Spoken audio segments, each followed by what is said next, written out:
Nonny de la Peña. I am a Annenberg Fellow at the University of Southern California. I've been working closely with the Mixed Reality Lab at USC, Mixer Lab, and USC Annenberg School of Journalism, in which I built this project that is one of my 5th projects I've done, where I'm creating what I call immersive journalism.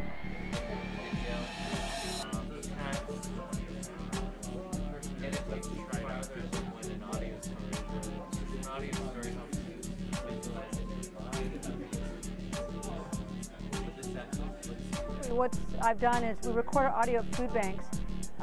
Wanted to do a piece about the issues of hunger and food banks running out of food.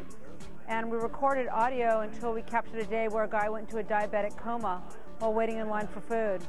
And in this case, we took that street scene, we rebuilt the entire street scene, and then we rebuilt the circumstances so that when you're in my virtual reality construct, you actually see and hear it happen in front of you in a life-size way. So your mind will fuse those two images into one, and right now he's just seen the poor guy who's so hungry that he's been waiting in line for food and he goes into a coma.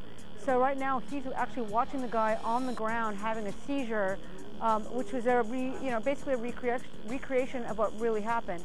But he's listening to audio from the actual event, which gives this whole scene a huge power and really makes people feel this like they're there. Sometimes I describe it like, for people who've never done this stuff, it's really hard. Nobody has it in their point of reference, so it's difficult to say, look, you're really going to feel like you're there. But so I'm going to say, well, imagine you're in heaven, and people can kind of imagine having another reality where they're in heaven. And then I say, but actually you're on a food bank line in one of the gritty streets of LA. I begged, I borrowed. All this has been loaned to me for free by a company called Phase Space.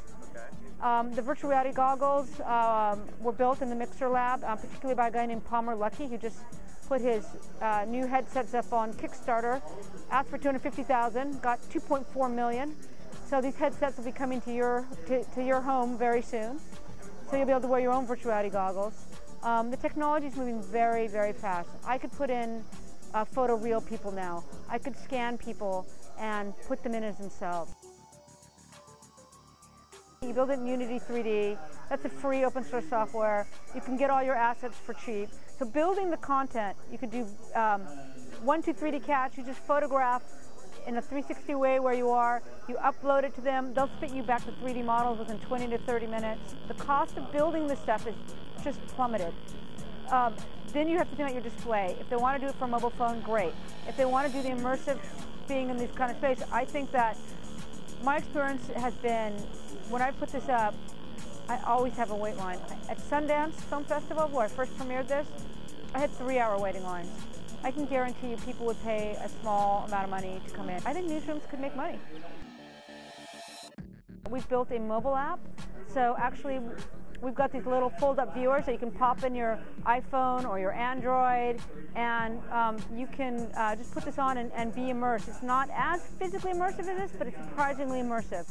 More complicated stories, which I'm attracted to, as somebody who did documentary film. As a former correspondent for Newsweek, and I liked the weekly feeling. I did documentary film because I like the longer feeling. So I'm drawn to some slightly more in-depth stories, and I think we could have an IMAX-like location-based experiences that could pop up around the country as either associated with particular events or permanently in installations like at museums, the way IMAX did initially. Because people have a connection to their virtual selves, and everybody is gaming, and gaming is a great environment to make money. And if we start taking that environment and build new stories, we're going to get rich again. I think tech raking is one of the coolest things that's starting up. Yeah. Explain it for the viewers. Yeah, tech raking obviously comes from the term muckraking, the old journalistic term, but what they're bringing together is technologists and journalists to pair up and create stuff. And some of the stuff that came out of that, the sort of amazing energy and interest and excitement, I think tech raking is hot. I've had projects that I would pitch and they get turned down. And I'd pitch and I'd put it back in the drawer. Then I take it back out of the drawer and I pitch it again. Films, like one of my films, it took me 10 years to get funding. So first off, I want to say, try again. Don't take no for an answer. I really learned a lot about so many pieces of what it takes to just keep going and decide, well, this may not be it may not work exactly, but it isn't about me and it isn't about the idea. The world is complicated, and you just have to keep believing in yourself and start on the next project. And I have to say, the immersive stuff is going gangbusters, so fingers crossed this will be the next one.